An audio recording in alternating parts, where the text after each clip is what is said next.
जय श्री कृष्ण। राधे राधे। स्वागत है आप सभी का भक्ति सागर चैनल में। आज हम चाणक्य नीति के द्वारा अपनी कदर करवाने के लिए बेहतरीन तरीके लेकर आए हैं। आइए वीडियो के अंत तक बने रहें। एक साधारण सा व्यक्ति बिना कोई प्रतिभा के, बिना कोई डिग्री के, बिना कोई बाहरी ताकत के बड़ी ही चतुराई से पूरी दुनिया को अपनी उंगलियों पे नचा सकता है। यहाँ तक कि किसी को भी अपने वश में कर सकता है और हर किसी इंसान को अपनी वैल्यू करने पर, अपनी कदर करने पर मजबूर कर सकता है। पता है कैसे? चलिए हम आपको बताते हैं। दोस्तों, एक बार एक राजा ने एक समारोह का आयोजन किया था। उसमें कई सारे विद्वान मौजूद थे। उन सभी में एक ज्योतिष भी मौजूद था। उस ज्योतिष ने राजा से कहा कि 8 दिन बाद रानी मर जाएगी। और वाकई में उसी वक्त यानी कि 8 दिन बाद रानी का देहांत हुआ। इससे राजा को शक हुआ कि इसने अपनी भविष्यवाणी सही करने के लिए रानी को कहीं मारा तो नहीं है।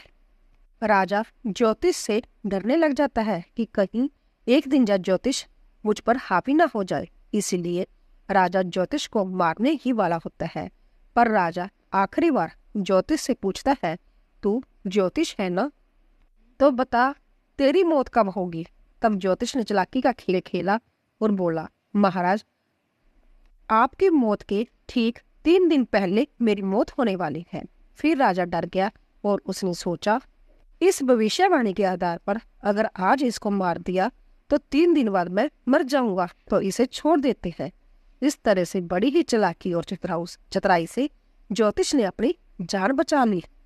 और यही है चालाकी का पहला नियम कि लोगों को अपने ऊपर डिपेंडेंट करवाना, अपने ऊपर निर्भर कराना। क्योंकि लोग जब आपके ऊपर या आपके काम के ऊपर आश्रित रहना, आपके ऊपर निर्भर रहना सीख जाते हैं, तब आप लोगों को बड़ी ही चतुराई से अपनी उंगलियों पे नचा सकते हो।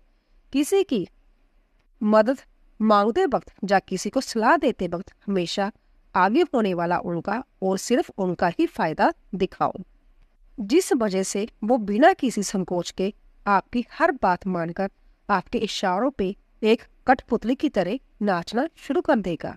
वही अब चालाक और शातिर होने के लिए अगला नियम ये कहता है कि लोगों के बीच अपनी असली वैल्यू और आदर को बरकरार रखने के लिए कभी कभी ना दिखाई देने वाला सहारा लो, जिस तरह बादशाह अकबर की रतन बीरबल ने किया था। बादशाह अकबर को उनकी पत्नी ने एक बहुत प्यारी रतन जड़ित अंगूठी उपहार में दी थी। बादशाह अकबर उस अंगूठी से बहुत प्यार करते थे और संभाल कर रखते थे।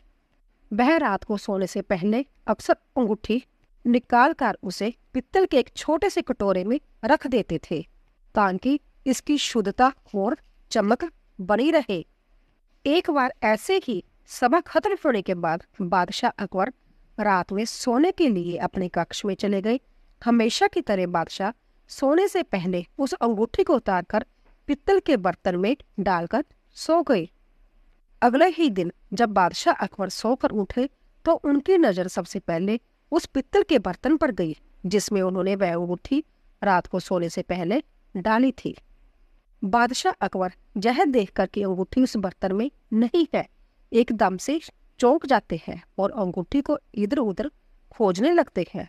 अंगूठी ना मिलने पर बादशाह अकबर बहुत चिंतित हो जाते हैं। बादशाह अकबर को गुमसुम बैठा देखकर बीरबल समझ जाते हैं कि वह किसी चिंता में डूबे हैं और कुछ सोच रहे हैं। बीरबल के पूछने पर बादशाह अकबर बीरबल को अपनी चिंता का कारण बता देते हैं और बोलते हैं, पता नहीं कहाँ चली गई अंगूठी और कौन ले गया। यह बात सुनते ही बीरबल सभी दरबारियों को दरबार में एक साथ इकट्ठा होने को कह देते हैं। अब बीरबल उन सभी से एक ही बात बोलते हैं, यदि आप लोगों में से किसी ने भी जहां पनाह की अंगूठी चुराई है तो वह सामने आए और अपना अपराध कबूल करे। मैं वादा करता हूँ उसे कोई दंड नहीं दिया जाएगा, लेकिन कोई भी आगे नहीं आता। बीरबल बादशाह अकबर से बोलते हैं कि जहां पनाह दूसरे नगर में एक ब्राह्मण रहते हैं, वो एक मंत्रा हुआ और जुदाई नारियल हाथ में देके बता देते हैं कि गुम हुई वस्तु किसके पास है या किसी ने चुराई है, तो इन लोगों को वही ले चलते हैं जिससे असली चोर का पता लगाया जा सके।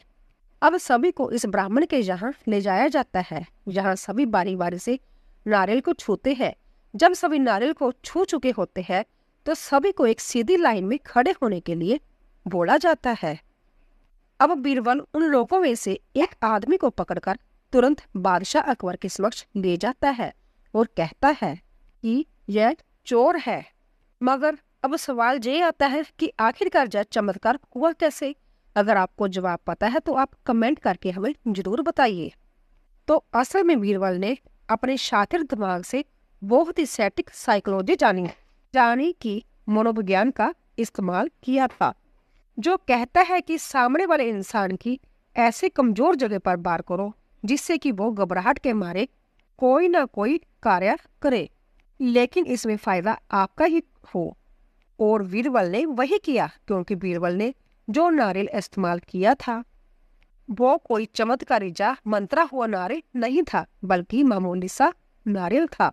लेकिन जैसे ही बीरबल ने बड़े दरबार में चोर के पकड़े जाने वाले नारियल की बात की थी, तब वो समझ गए थे कि पक्का जिसने चोरी की है वो चोर इस नारियल को नहीं छुएगा। और हुआ भी बिल्कुल वैसे ही जैसे बीरबल ने सोचा था। चोर बड़ी चालाकी से अलग हो गया और जाके लाइन में खड़ा हो गया। इसीलिए बीरबल ने पहले से ही उस नारियल में एक खास तरह का इत्र लगा दिया था, जिससे हाथों को सूंघने से पता चले कि जिसके हाथों में इत्र की खुशबू नहीं है बस वही चोर है। अब यहाँ पर देखा जाए तो बीरबल ने किसी पर दबाव नहीं डाला था, बल्कि उसने तो सिंपल साइकोलॉजी जानी के साधारण मनोवैज्ञानिक का इस्तेमाल किया था। वो इस तरह से चोर पकड़ा भी गया। इसीलिए अगर आपको अपनी प्रमोशन चाहिए या अपनी वैल्यू बढ़ानी हो, अपने एक्शन से, अपने काम से प्रतिभा को बढ़ाना हो, तो आज ही सीख लो। वहीं आप क्रूर से क्रूर इंसान को या फिर अपने ऑफिस का खड़ूस से खड़ूस मालिक हो कैसे अपने मनोवैज्ञानिक की मदद से वश में किया जाता है, वो भी हम आपको बताने वाले हैं। एक समय था जब चंगेज खान पूरी दुनिया पर हुकूमत करने के इरादे से निकला था और उसके सामने जो कोई भी आता था वो वहीं पे उसे काट डालता था। अब इसी खूनी इरादे के साथ वो चीन पहुंचा, क्योंकि वो चीनी लोगों का अहंकार तोड़कर उसे दुनिया के नक्शे से मिटा देना चाहता था। चंगेज खान की एक और खासियत थी कि वो सबसे पहले किसी भी देश को पहले युद्ध में हराता था और फिर उसके सारे खजाने लूट लेता था, और किसी भी इंसान को, चाहे बच्चा, बूढ़ा, औरत, कोई भी हो, वो बख्शता नहीं था। मगर जब चंगेज खान ने चीन के कई राज्यों पे अपना कब्जा जमा लिया तो वो उनके साथ भी वही व्यवहार करने लगा था।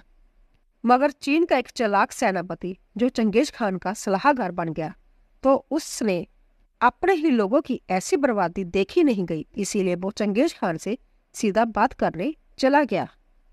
उसने चंगेज खान से कहा, महाराज, मैं चाहता हूँ कि आप इस पूरी दुनिया पे अपना कब्जा जमा के उस पे अकेले ही राज करो, मगर महाराज, ऐसे बेगुनाह लोगों को बेवजह मार के हमें कोई फायदा नहीं होने वाला, क्योंकि कोई भी मुर्दा आदमी हमारे किसी भी काम का नहीं है। उसकी बजाय अगर हम चीनी लोगों को जिंदा रखते हैं तो फायदा हमारा ही होगा महाराज, क्योंकि यहाँ के लोग बेहतरीन व्यापारी, कुशल कारीगर और इंजीनियर हैं जो अपना काम बेखूबी करना जानते हैं, और इन्हें जिंदा रखकर जिंदगी भर हम इनसे लगान के तौर पर पैसे वसूलते रहेंगे, जिससे कि आपके खजाने की ताकत इतनी ज्यादा बढ़ जाएगी कि आपको इस पूरी दुनिया का इकलौता राजा बनने से कोई रोक नहीं पाएगा। मैं बस आपका भला चाहता हूँ महाराज, इसीलिए यह सुझाव आपके लिए लेकर आया हूँ। अब अपने सेनापति की इतनी सी बात सुनते ही चंगेज खान ने तुरंत ही एक मामूली से मंत्री की बात मान ली और चीनी लोगों को पहली बार जिंदा छोड़ दिया। लेकिन अगर आप थोड़ा ध्यान से देखोगे तो यहाँ पर आपको समझ आएगा कि चीनी सेनापति ने बड़ी समझदारी से एक प्राचीन मनोविज्ञान का इस्तेमाल किया है। ये कहता है, स्वार्थ एक ऐसा बटन है जिससे किसी भी इंसान को बड़े ही चतुराई से वश में किया जा सकता है, फिर चाहे वो चंगेज खान जैसा क्रूर से क्रूर राजा ही क्यों ना हो। क्योंकि असल में चंगेज खान को छोटी उम्र से ही यह सिखाया गया था कि उसका जन्म इस पूरी दुनिया पर राज करने के लिए ही हुआ है, और यह बात सेनापति अच्छे तरीके से जान चुका था। इसीलिए जब सेनापति ने चीनियों को बचाने के पीछे चंगेज खान का फायदा होने वाली बात बताई तो वह एक छोटे बच्चे की तरह तुरंत मान गया।